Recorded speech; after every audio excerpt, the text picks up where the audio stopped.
News every 15 minutes, weather every 10, and sports twice an hour.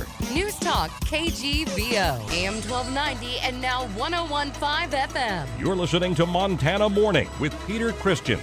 A Lake County woman pleads not guilty in the savage beating of a daycare worker. Good morning, everyone. It's Montana Morning. It's Thursday, October 22nd, 2015.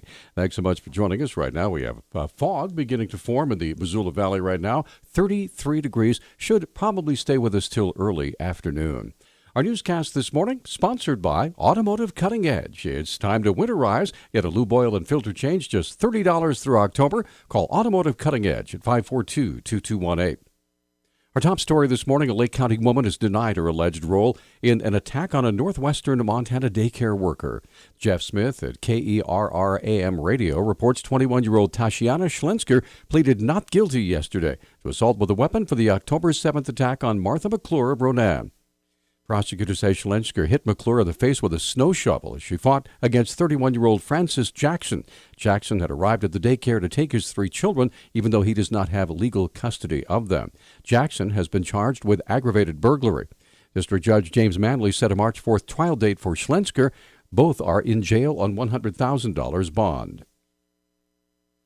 32-year-old Matthew Smith appeared in Missoula Justice Court yesterday, charged with felony sexual intercourse without consent, after an incident that allegedly occurred in August at the victim's home.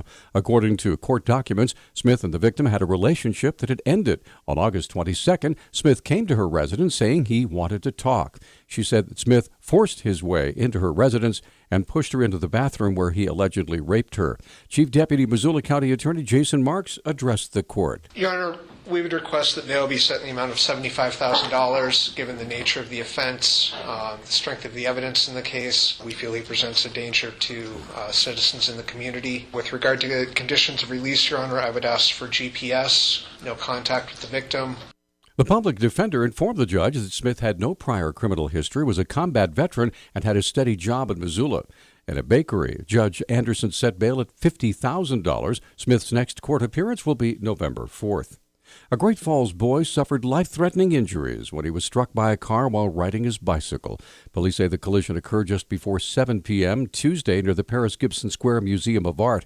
Great Falls police, paramedics, and the Highway Patrol all responded. The collision is still under investigation. Authorities have not released any further information about the boy or the driver. Early Wednesday morning, a resident in the Franklin Park area flagged down a Missoula police officer to report that her tires had been slashed.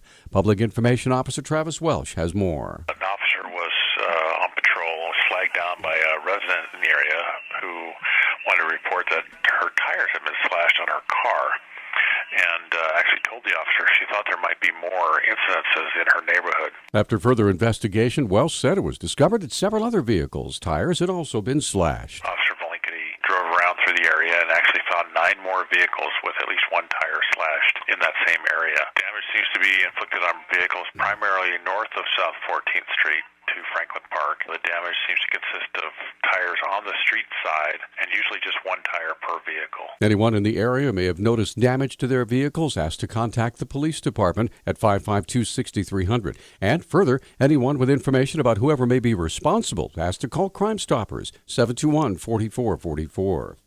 A coroner's inquest is underway in Billings in the January death of a man who was shot by several law enforcement officers who were trying to arrest him outside Billings Clinic. Before his death, 48-year-old John Marshall had been wanted by the U.S. Marshals Violent Offender Task Force. Officers said they received a tip he was at the hospital. Police say when Marshall was approached by uniformed officers, he ran, tripped, and a shot was fired into a hospital window. Marvin Dahl, lead investigator with the State Department of Criminal Investigation, says Marshall did not shoot at officers and no casings from his gun were found. Officers fired multiple shots at Marshall, killing him. The city of Missoula is attempting to get the Montana Public Service Commission to hold off on its oversight of Mountain Water Company's transfer, and they filed papers last Thursday to get the courts to halt that process.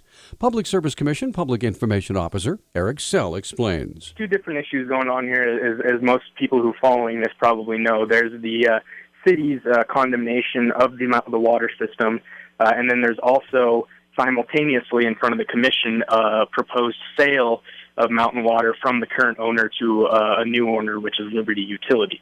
And that's what we're involved in. Sell says the Public Service Commission has countered the City of Missoula's request with new paperwork filed this week. They have gone to district court asking the court to get involved and stay or dismiss this proceeding as well. So we filed a motion to dismiss the city's request for judicial review yesterday. We believe that this proceeding should go forward as it is within the purview of the commission, and that is what state law requires, is that the commission oversee these transfers. The Public Service Commission and the City of Missoula have been sparring over the issue of mountain water on numerous occasions. The back and forth actually started long ago, even before the city pursued condemnation. Mayor John Engen has often been quoted saying the city would provide better oversight and more local control than the Republican-controlled Public Service Commission. Montana Senator John Tester hosted a statewide telephone-based town hall meeting last night and was asked about his support for President Obama's nuclear agreement with Iran. Tester said there was a lot about the deal that the public didn't understand. Iran is 60 to 90 days, right now, actually, from having a nuclear weapon. It's not we're going to stop them. They, for all intents and purposes, have it. What this agreement did was removed 98% of their enriched uranium. Tester said the agreement also reduced the technology needed to produce a nuclear weapon. It took their heavy water plant in a place called Iraq with a K and shut it down, filled it full of concrete. The heavy water plant made plutonium to also make weapons of mass destruction. And then the other thing it did is shut down 2/3 of their centrifuges. Tester also addressed issues such as access to public lands and how environmental activist groups and their continued lawsuits are adding to the fire dangers across Montana. Two former leaders of an online lending company have pleaded not guilty to new criminal charges of defrauding the Chippewa Cree tribe, accepting bribes and evading their taxes. The grand jury indictment against Neil Rosette and Billy Ann Morissette was made public yesterday in U.S. District Court. Rosette and Morissette used to run Plain Green LLC, the Chippewa Cree's lucrative lending company. They also ran the tribe's now defunct lender, First American Capital Resources. And a court has rejected the appeal of a Blackfeet tribal consultant who was convicted in a scheme to defraud a federally funded program for at-risk youth. A panel of the 9th U.S. Circuit Court of Appeals ruled an error in a jury instruction was not enough to overturn Gary Conti Jr.'s conviction. Last year, Conti was sentenced to 5 years in prison after a jury found him guilty on 29 criminal counts. News Talk time now is 6:12. News Talk, KGVO. Missoula's official weather station. Low clouds and patchy fog early will give way to a mix of sun and clouds today with our high temperatures in the low 60s. Mostly clear tonight with our lows dropping just below the freezing mark. Mostly sunny and slightly cooler Friday. I'm meteorologist Brooke Foster for KECI 13.